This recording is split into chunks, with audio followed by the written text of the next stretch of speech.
ఏమ్మా పార్సల్ కూడా అంతేనా? సేమ్ ప్రైజా? పార్సల్ కూడా సేమ్ రేట్ అన్న గాయ చూడండి.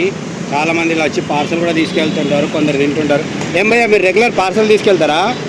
అవునా, ఎట్లా ప్లేట్ నాన్ వెజ్ అయితే? చికెన్ కర్రీ అయితే 100, 120. పార్సల్ కూడా సేమ్ అదే రేట్. టేస్ట్ ఎలా ఉంటుంది? బాగుంటుందా? ఇక్కడ వచ్చి తింటారా? సో అదనమాట గాయ చూడండి. ఈడ పార్సల్ కూడా చాలామంది ఇలా తింటారనమాట. టేస్ట్ అయితే బాగుంటుంది. ఇక్కడ షబానాజ్ ఇస్తుంది, అన్లిమిటెడ్ అనమాట. రైస్ కూడా ఎక్కువ వాడతారు క్వాంటిటీ.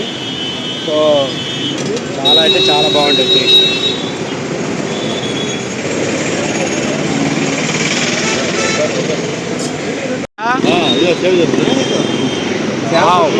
టేస్ట్ అంత బాగుంటుంది. జనాలు ఇట్లా ఇంకా ఎక్కడెక్కడి నుంచి వస్తున్నారు గాయస్. చూడండి రాగి ముద్ద చాలా బాగుంటుంది ఇక్కడ.